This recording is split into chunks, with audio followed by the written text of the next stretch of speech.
ഭർത്താവ് രാജശ്രീയോട് പറഞ്ഞു, എടി നീ എൻ്റെ അച്ഛനെ നന്നായിട്ട് നോക്കണേ. പിന്നെ നന്നായിട്ട് നോക്കാം ചേട്ടാ, ചേട്ടൻ ധൈര്യമായിട്ട് പോയിക്കോ. എന്നിട്ട് രാജശ്രീ അമ്മായിച്ചനെ നന്നായി നോക്കിയോ? നോക്കി കാണുമായിരിക്കാം. എന്തായാലും നമുക്ക് ആ മേലിലേക്കൊന്ന് കിടക്കാം. മാഡം, എൻ്റെ പേര് രാജശ്രീ, എനിക്ക് 29 വയസ്സുണ്ട്. വിവാഹം കഴിഞ്ഞിട്ട് 5 വർഷമായി. കുട്ടികൾ ആയിട്ടില്ല. ഞാൻ ഡിഗ്രി കഴിഞ്ഞപ്പോൾ മുതലേ ഒരു പ്രമുഖ വസ്ത്രവ്യാപാര സ്ഥാപനത്തിൽ ഫ്ലോർ മാനേജറായി വർക്ക് ചെയ്യുകയാണ്. അന്നേ കാണാൻ നല്ല ഗ്ലാമർ ഉള്ളതുകൊണ്ട് അവർ എന്നെ അവിടെ പെട്ടെന്ന് തന്നെ അപ്പോയിൻമെൻറ്റ് ചെയ്തു. അത് കഴിഞ്ഞ ശേഷം ഞാൻ മാറാൻ തുടങ്ങിയപ്പോഴൊക്കെ എന്നെ അവിടെ തന്നെ നിർത്തിയിരിക്കുകയാണ്. എനിക്ക് നല്ല സാലറിയും കിട്ടുന്നുണ്ട്. കംഫർട്ടബിളായുള്ള ഒരു ജോലിയാണ്. പിന്നെ ഒരു വട്ടം എൻ്റെ ഭർത്താവിൻ്റെ സഹോദരി, അതായത് മൂത്ത സഹോദരി, കടയിൽ വന്നു. തുണിയെടുക്കാനൊക്കെ നോക്കിയപ്പോഴാണ് എന്നെ കണ്ടത്. അങ്ങനെയാണ് എന്നെ നോട്ടമിട്ടത്. അന്നേ ചോദിച്ചു, മോളെ നിന്റെ കല്യാണം കഴിഞ്ഞോന്ന്. ഞാൻ പറഞ്ഞു കല്യാണം കഴിഞ്ഞില്ല. എങ്കിൽ എൻ്റെ സഹോദരന് വേണ്ടി ഒന്ന് ആലോചിക്കട്ടെ എന്ന് ചോദിച്ചു. ഞാൻ പറഞ്ഞു വീട്ടിൽ വന്ന് അമ്മയും അച്ഛനെയും കാണാൻ. അങ്ങനെയാണ് അവർ വന്നത്. ചെക്കന് സർക്കാർ ഉദ്യോഗമുണ്ട്. കിട്ടിയിട്ട് 2.5 വർഷമായിട്ടേ ഉള്ളൂ. കണ്ടപ്പോഴേ എനിക്കിഷ്ടപ്പെട്ടു. കൊള്ളാം. പക്ഷെ നമ്മുടെ വീടും സ്ഥിതികളും ഒക്കെ കണ്ടിട്ട് കല്യാണം നടക്കുമെന്നറിയില്ല. സ്ത്രീധനം കൊടുക്കാനാണെങ്കിലും ഒന്നുമില്ല. പക്ഷേ ഭർത്താവ് തേടി നടന്നത് ഒരു സുന്ദരിയായിരുന്നു. അദ്ദേഹത്തിന് ജോലി കിട്ടിയതിൽ പിന്നെ ഒത്തിരി പെണ്ണുങ്ങളെ കണ്ടു. പക്ഷേ മനസ്സിന് പിടിച്ച സുന്ദരികളൊന്നുമില്ല. എന്നെ 100% ഇഷ്ടമായെന്ന് പറഞ്ഞു. പിന്നീട് ചോദ്യവും പറച്ചിലൊന്നും ഉണ്ടായില്ല. 4ാമത്തെ മാസം ശുഭമുഹൂർത്തം നോക്കി എൻ്റെ കല്യാണമായിരുന്നു. ഭർത്താവിന് അന്നും ഇന്നും എന്നെ വലിയ കാര്യമാണ്. ഒരു പ്രശ്നവുമില്ല. ഞാനൊരു കാര്യം മാത്രമേ പറഞ്ഞിട്ടുള്ളൂ, എനിക്ക് ടെക്സ്റ്റൈൽസിൽ ജോലി ചെയ്യണം. അത് തടസ്സപ്പെടുത്തരുത്. കുട്ടികൾ വലുതാവുമ്പോൾ ഞാൻ ജോലി നിർത്തിക്കോളാമെന്ന്. അത് പുള്ളിക്കാരൻ സമ്മതിക്കുകയും ചെയ്തു. അങ്ങനെയാണ് ഞങ്ങളുടെ ജീവിതം മുന്നോട്ട് പോയത്. പക്ഷേ 2 വർഷം കഴിഞ്ഞിട്ട് കുട്ടികളൊന്നും ഉണ്ടായില്ല. നോക്കിയപ്പോൾ ഹസ്ബൻഡിന് തന്നെയാണ് ചെറിയ കുഴപ്പങ്ങൾ. എനിക്കൊരു കുഴപ്പമില്ല, പെർഫെക്റ്റാണ്. അതുകൊണ്ട് ആ പഴികേടിൽ നിന്ന് ഞാൻ രക്ഷപ്പെട്ടു. അതുകൊണ്ട് തന്നെ വീട്ടുകാരോ നാട്ടുകാരോ ഒന്നും എന്നോടൊന്നും ചോദിക്കാൻ വരാറില്ല. എങ്കിലും കുട്ടികളില്ല. ഒരു കണക്കിന് നോക്കുമ്പോൾ കുട്ടികൾ വേണമെന്ന് വലിയ നിർബന്ധമുള്ള ദമ്പതികളൊന്നുമല്ല. പിന്നെ മറ്റുള്ളവർ ചോദിക്കുമ്പോൾ നമുക്കൊരു ബുദ്ധിമുട്ടാണല്ലോ. അതുകൊണ്ട് മാത്രമാണ്. ട്രീറ്റ്മെൻറ്റൊക്കെ ഞങ്ങൾ പോകുന്നുമുണ്ട്. അത്യാവശ്യം മരുന്നൊക്കെ കഴിക്കുന്നുണ്ട്.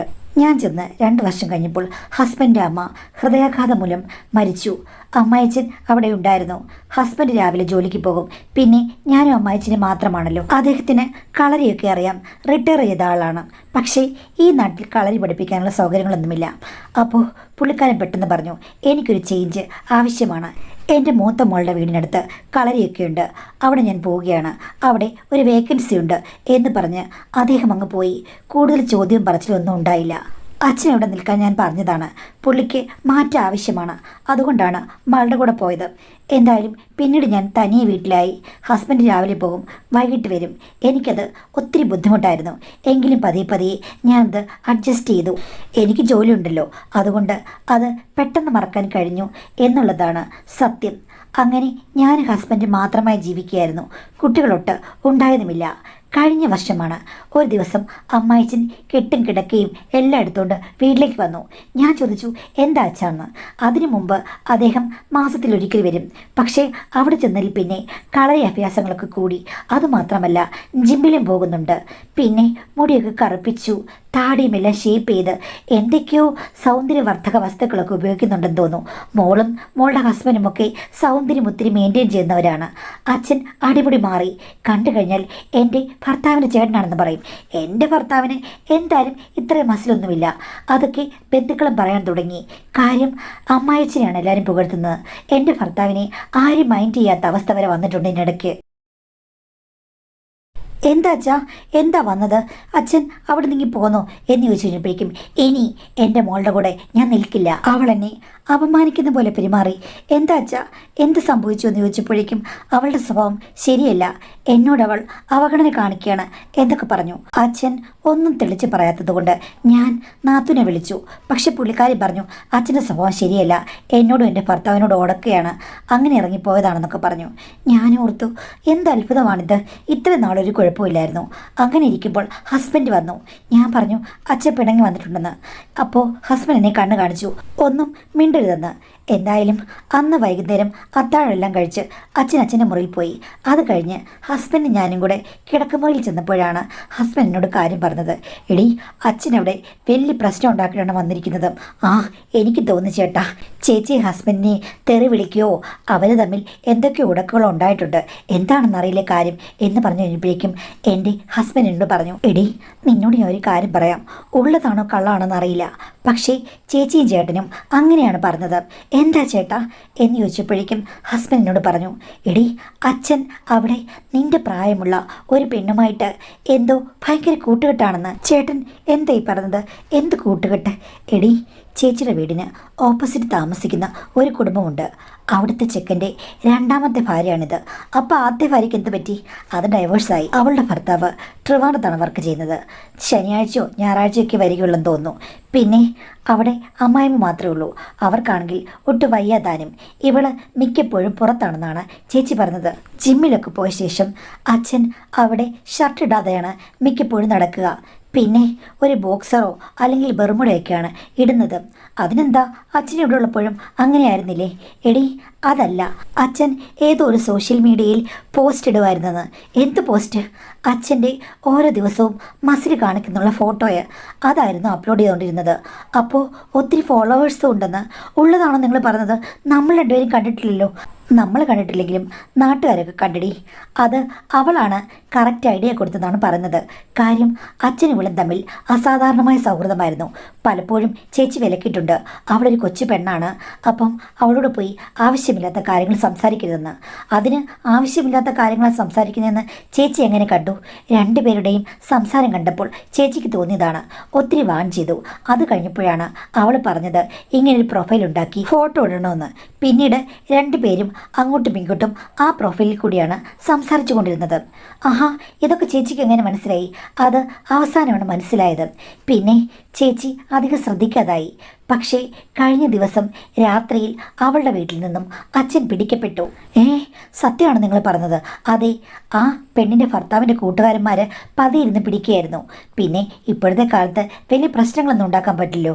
മാക്സിമം അവർ വഴക്കുണ്ടാക്കുകയും ഒച്ച വെക്കുകയും ചെയ്തു. അടുത്തുള്ളവരൊക്കെ കൂടി നാണക്കേടാകുകയും ചെയ്തു. അതാണ് നടന്നത്. അതോടുകൂടി ചേച്ചി അച്ഛനെ അവിടുന്ന് പുറത്താക്കി. അപ്പോൾ അച്ഛൻ ചേച്ചിയെയും ചേട്ടനെയൊക്കെ എന്തൊക്കെയോ തെറി പറഞ്ഞിട്ടാണ് ഇങ്ങോട്ട് പോകുന്നത്. അവരിനി പ്രശ്നം ഉണ്ടാക്കാൻ വരുമോ ചേട്ടാ? ഇല്ല, അത് പറഞ്ഞ് ചേട്ടനും ചേച്ചിയും കൂടെ ഒതുക്കി. ഇനി അതിൻ്റെ പേരിൽ പ്രശ്നങ്ങളൊന്നും ഉണ്ടാകില്ല. പിന്നെ അവളുടെ ഹിസ്റ്ററി പരിശോധിച്ച് കഴിഞ്ഞപ്പോഴേക്കും ഇങ്ങനെ പലരുമുണ്ട്. അതൊക്കെ പോട്ടടി, അവളുടെ ഇൻബോക്സിൽ മെസ്സേജ് വരുന്നതോ അല്ലെങ്കിൽ അവൾക്ക് ഇങ്ങനെ കണക്ഷൻ ഉള്ളതോ ചെറുപ്പക്കാരിയാണെന്ന് പറയാം. പക്ഷേ അച്ഛൻ്റെ ഇൻബോക്സിൽ നിറയെ മെസ്സേജാണ്, അതും ചെറുപ്പക്കാരി പെണ്ണുങ്ങളുടെ. ഇങ്ങനെ പോയി കഴിഞ്ഞാൽ വലിയ കുഴപ്പമാകുമെന്ന് ചേച്ചി പറഞ്ഞു. അങ്ങനെയാണ് ഇങ്ങോട്ട് വന്നത്. ഇത് കേട്ട് ഞാൻ മൂക്കത്ത് വിരൽ വെച്ച് പോയി. അച്ഛൻ വന്നത് കണ്ടാൽ അങ്ങനെയൊന്നും പറയില്ല. സത്യം പറഞ്ഞാൽ ഈ പ്രായത്തിൽ അത്ര സ്ത്രീകളൊന്നും അച്ഛനെ ശ്രദ്ധിക്കേണ്ടതല്ല. പക്ഷേ ഈ ബോഡി ബിൽഡിങ്ങിലൊക്കെ വലിയ കാര്യമുണ്ടെന്ന് എനിക്ക് അന്ന് മനസ്സിലായി. എന്തായാലും നീ ഒരു കാര്യം ചെയ്യേ, 2-3 ദിവസം ലീവ് എടുക്ക്. എന്നിട്ട് അച്ഛനോട് ഈ കാര്യങ്ങളൊക്കെ ഒന്ന് ചോദിച്ച് മനസ്സിലാക്ക്. നിങ്ങളല്ലേ മകൻ, നിങ്ങൾ ചോദിച്ചാൽ മതി. അതല്ലടി, എന്നോട് അങ്ങനെയുള്ള കാര്യങ്ങളൊന്നും പറയില്ല. ഞാൻ പറഞ്ഞു എന്ന് പറഞ്ഞ് നീ ചോദിച്ചാൽ മതി. അപ്പം കാര്യങ്ങൾ പറയും. 2-3 ദിവസം നന്നായി ശ്രദ്ധിക്ക്. കാര്യം വലിയ കലിയായിട്ട് വന്നതാണ്.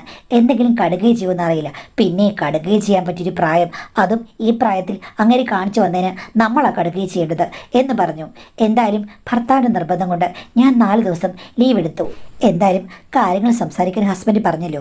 എനിക്കും ഇതിൻ്റെ പിന്നിലുള്ള കാര്യങ്ങൾ അറിയണമെന്ന് ഒരു ക്യൂരിയോസിറ്റി ഉണ്ടായിരുന്നു. അതുമാത്രമല്ല, അച്ഛനെ പറഞ്ഞ് മനസ്സിലാക്കണം. ആ അമ്മായിമ്മ മരിക്കുന്നവരെ അദ്ദേഹത്തിന് ഒരു കുഴപ്പമുണ്ടായിരുന്നില്ല. നല്ല ഡീസൻറ്റ് മനുഷ്യനായിരുന്നു. ഇവിടെ പ്രശ്നമില്ലാത്ത ആള് അവിടെ ചെന്നപ്പോൾ എങ്ങനെയാണ് വഴി തെറ്റിയത്? ഇനി ആ സ്ത്രീയുമായിട്ട് ബന്ധം തുടരുമോ? അവൾ ഇങ്ങോട്ടെങ്ങാനും കയറി വരുമോ? അതുമാത്രമല്ല, മെസ്സേജിനകത്ത് കുറേ പെണ്ണുങ്ങൾ വന്നിട്ടുണ്ടെന്ന് പറഞ്ഞല്ലോ. അവരുമായിട്ട് എന്തെങ്കിലും ബന്ധമുണ്ടാക്കുമോ? ഇങ്ങനെ പല കാര്യങ്ങളിലും ഞാൻ കാട് കയറി ചിന്തിച്ചു. ഈ വിഷയം ചോദിക്കണമെന്ന് വിചാരിച്ചു. പിറ്റേ ദിവസം ഉച്ചയൂണിരുന്നപ്പോഴാണ് ഞാൻ കാര്യങ്ങളൊക്കെ ചോദിച്ചത്. അപ്പോൾ അച്ഛൻ പറഞ്ഞു, എന്തായാലും നിന്റെ നാത്തൂൻ നിന്നെ വിളിച്ച് പറയുമെന്ന് എനിക്കറിയാം. അവളല്ലേ നിന്നെ കണ്ടെത്തിയത്, സാധാരണ നാത്തുമാരെ പോലെ അല്ലല്ലോ എന്ന് പറഞ്ഞു. അച്ഛാ, ചേച്ചി കുറ്റം പറയാതെ അവിടെ നടന്ന കാര്യം പറ. നടന്ന കാര്യമൊന്നുമില്ല. ഞാൻ കളരിയിലും ജിമ്മിലൊക്കെ പോകുന്നത് ആ പെണ്ണിനറിയാം. അവൾ എന്നോട് നല്ല സ്നേഹമായി സംസാരിച്ചു. അത് കഴിഞ്ഞപ്പോൾ അവൾ എന്നോട് അടുത്ത് പെരുമാറാൻ തുടങ്ങി. അങ്ങനെയാണ് ഞങ്ങളുടെ സൗഹൃദം വളർന്നത്. ഞാൻ ജിമ്മിൽ വർക്ക് ചെയ്യുന്ന വീഡിയോസും ഫോട്ടോസുമൊക്കെ സോഷ്യൽ മീഡിയയിൽ അപ്ലോഡ് ചെയ്ത് കഴിഞ്ഞാൽ വരുമാനമുണ്ടാക്കാം എന്ന് അവൾ പറഞ്ഞു. അതുമാത്രമല്ല, അവളെപ്പോലുള്ള പെൺകുട്ടികൾക്ക് ഞാനൊക്കെ സ്വപ്ന പുരുഷനാണെന്നും പറഞ്ഞു. പിന്നെ അവളുടെ ഇതിന് രണ്ടാം കെട്ടാണ്. ആദ്യ ഭർത്താവ് ഒട്ടും കൊള്ളില്ലായിരുന്നു. ഇപ്പം രണ്ടാമത്തെ ഭർത്താവിന് ജോലി ഉണ്ടെന്നുള്ളതല്ലാതെ ഒരു ഗുണവുമില്ല.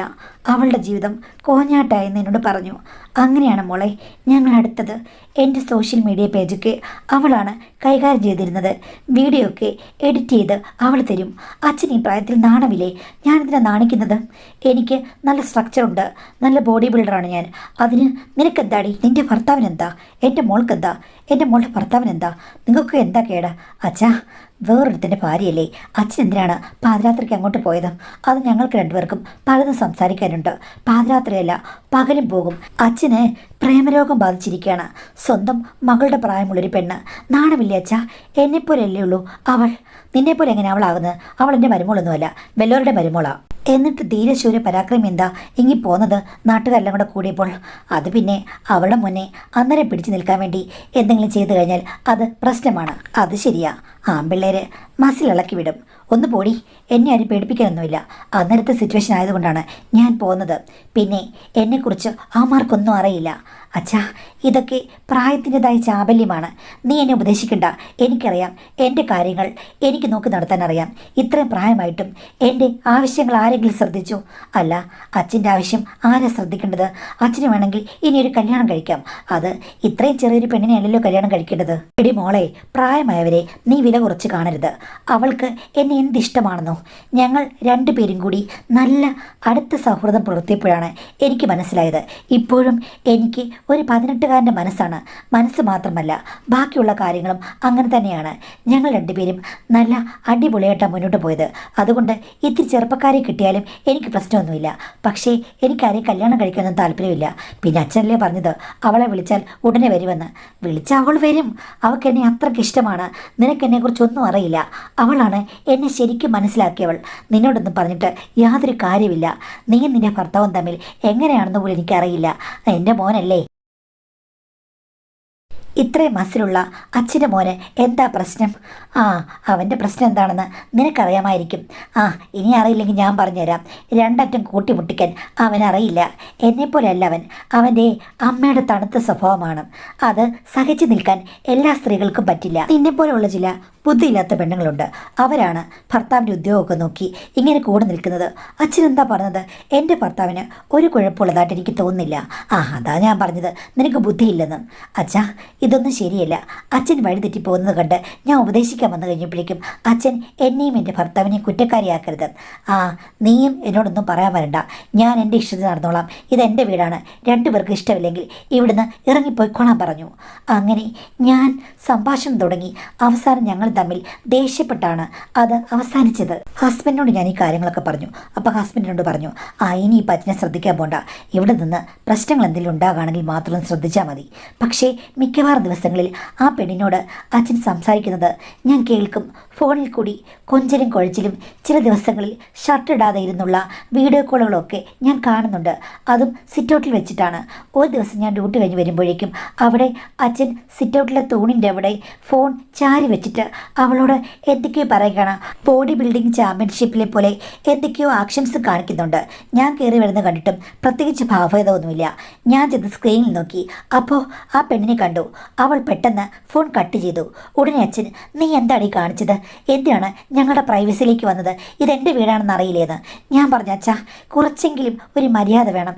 ഇങ്ങനെ ഇവിടെ വന്നിരുന്ന് ഈ ഓരോ ആക്ഷൻസൊക്കെ കാണിച്ചു കഴിഞ്ഞാൽ പുറത്തൂടെ പോകുന്നവർ എന്ത് വിചാരിക്കും? പുറത്തൂടെ പോകുന്നവർ എന്തെങ്കിലും വിചാരിച്ചോട്ടെ, നിനക്കെന്താ? ഇത് എൻ്റെ വീടാണ്. അച്ഛാ, അച്ഛനൊരു ഷർട്ടെങ്കിലും എടുത്തിട്ടുകൂടെ? എന്താടി, ഞാൻ ഷർട്ട് ഇടാൻ നിൽക്കുന്ന കണ്ടപ്പോൾ നിനക്ക് എന്തെങ്കിലും തോന്നുന്നുണ്ടോ? ഞാൻ പറഞ്ഞു, എനിക്ക് തോന്നുന്നുണ്ട്, ഞാനൊന്നും പറയുന്നില്ല എന്ന് പറഞ്ഞ് ഞാൻ അകത്തേക്ക് കയറിപ്പോയി. എന്നിട്ട് ചായ ഇട്ടുകൊണ്ട് കൊടുത്തു. അപ്പോൾ എന്നോട് ചോദിക്കുകയാണ്, നീ എന്താ പറഞ്ഞത്? എന്നെ കണ്ടപ്പോൾ എന്താ തോന്നിയെന്ന്? അയ്യോ, എനിക്കൊന്നും തോന്നിയില്ല. ഡയറക്റ്റ് ഗന്ധർവൻ്റെ അവതാരമാണെന്ന് തോന്നി. അത്രേ തോന്നിയുള്ളൂ. ഞാനൊക്കെ തൊഴട്ടെ എന്ന് ചോദിച്ചു കഴിഞ്ഞപ്പോഴേക്കും അച്ഛൻ ചിരിച്ചു. എന്നിട്ട് പറയുകയാണ്, എന്തായാലും നിൻ്റെ ഭർത്താവിനേക്കാൾ താല്പര്യം എന്നോടുണ്ടെന്ന് എനിക്ക് തോന്നുന്നു. അച്ഛാ, ദേ അതിന് കടക്കരുത്. ആ പെണ്ണിനെ പാട്ടിലാക്കിയതുപോലെ എന്നോട് സംസാരിക്കരുത്. അയ്യോ, പാട്ടിലാക്കാൻ പറ്റിയ ടൈപ്പ്. എടി, നിന്നേക്കാൾ 100 മടങ്ങ് സുന്ദരിയാണ്. അവളാണ് വന്ന് എൻ്റെ ആംസ് കണ്ടിട്ട് പറഞ്ഞത് അയ്യോ അങ്കിൾ സൂപ്പർ എന്ന് പറഞ്ഞ്. അവൾ എനിക്ക് ഇഷ്ടം പോലെ ഫാൻസിനെ ഉണ്ടാക്കി തന്നടി. സോഷ്യൽ മീഡിയയിൽ എൻ്റെ ഫോട്ടോയ്ക്കൊക്കെ 2K ലൈക്കൊക്കെ കിട്ടുന്നുണ്ട്. എന്നിട്ട് അച്ഛന് പൈസ കിട്ടുന്നുണ്ടോ? ആ, പണം പരിപാടി നോക്കിക്കോ. ബോഡി ബിൽഡിങ്ങിൽ തന്നെ ഞാൻ പണം ഉണ്ടാക്കും. ആ, അതാ നല്ലത്. തെരുവിൽ നിൽക്കുന്ന ചില സ്ത്രീകളുണ്ട്, അവരെക്കാളൊക്കെ ഇതും നല്ലതാണ്. ആണുങ്ങൾക്ക് ഇതൊക്കെ ആകാമല്ലോ എന്ന് പറഞ്ഞു. അപ്പോൾ അച്ഛൻ പെട്ടെന്ന്, എടി നീ എന്നെ തെരുവിൽ നിൽക്കുന്ന പെണ്ണുങ്ങളോട് ഉപമിക്കുകയാണോ? ആ, രണ്ടും ഏകദേശം ഒന്ന് തന്നെ. സ്ത്രീക്ക് മാത്രമാണോ കുറ്റം? പുരുഷന്മാർക്കും കുറ്റം തന്നെ. ഇതും അതിൻ്റെ വേറൊരു വശമല്ലേ എന്ന് പറഞ്ഞു. അപ്പോഴേക്കും അച്ഛൻ എന്നെ എന്തൊക്കെയോ പറഞ്ഞു. ഞാനും തിരിച്ച് എന്തോ പറഞ്ഞിട്ട് അകത്ത് കയറിപ്പോയി. കുളിച്ചിട്ട് ഞാൻ നൈറ്റിയൊക്കെ ഇട്ട് വന്നു. അപ്പോഴുണ്ട് അവിടെ ഫോണിലിരുന്ന് ആരോട് സംസാരിക്കുന്നു. ഹസ്ബൻഡ് ഇത്തിരി താമസിച്ച് വരുള്ളൂ പറഞ്ഞു. അവൻ വന്നില്ലേടി എന്ന് ചോദിച്ചു. ഞാൻ പറഞ്ഞു ഇപ്പോഴേ വരില്ല, 2 മണിക്കൂർ കഴിഞ്ഞേ വരുള്ളൂ. ഏതോ കൂട്ടുകാരൻ്റെ വീട്ടിലങ്ങോട്ട് പോയിരിക്കുകയാണെന്നാണ് പറഞ്ഞത്. ഉടനെ അച്ഛൻ എന്നെ ആപാതച്ചൂടൊന്ന് നോക്കി. ഞാനും തിരിച്ചു നോക്കി. എന്താടി നീ എന്നെ തുറച്ചു നോക്കുന്നത്? ഞാൻ ചോദിച്ചു. അച്ഛൻ എന്തിനെ തുറച്ചു നോക്കുന്നത്? അപ്പം അച്ഛൻ പറഞ്ഞു, ഞാനിങ്ങനെ ഒന്ന് കമ്പയർ ചെയ്യുകയായിരുന്നു. എൻ്റെ കാമുകിയാണോ അതോ നീയാണോ ബെറ്റർ എന്ന്. ആ, തുടങ്ങിക്കളവന് പ്രശ്നം എന്ന് പറഞ്ഞു കഴിഞ്ഞപ്പോഴേക്കും പുള്ളി പറഞ്ഞു, അതേടി എനിക്ക് പ്രശ്നമുണ്ടെന്ന് നീ നേരത്തെ കണ്ടുപിടിച്ചതല്ലേ, അതുകൊണ്ട് എനിക്കിനി ഫുൾ പ്രശ്നമാണ്. എന്നിട്ട് അച്ഛൻ എന്താ താരതമ്യം ചെയ്തിട്ട് കണ്ടുപിടിച്ചത്? അപ്പോൾ അച്ഛൻ പറഞ്ഞു, എൻ്റെ മനസ്സിപ്പോൾ മാറുന്നുണ്ട്. എന്താ മാറ്റം? എനിക്ക് നിന്റെ വർത്തമാനം കേട്ടപ്പോൾ വലിയ നഷ്ടബോധമുള്ളതുപോലെയാണ് തോന്നിയത്. എന്ത് നഷ്ടബോധം? അല്ല, ഞാനും ആ പെൺകുട്ടിയുമായി അടുപ്പത്തിലാണെന്ന് അറിഞ്ഞു കഴിഞ്ഞപ്പോൾ നിനക്കാണ് ഏറ്റവും വലിയ പ്രശ്നം. സത്യം പറ, നിന്റെ പ്രശ്നം എന്താണ്?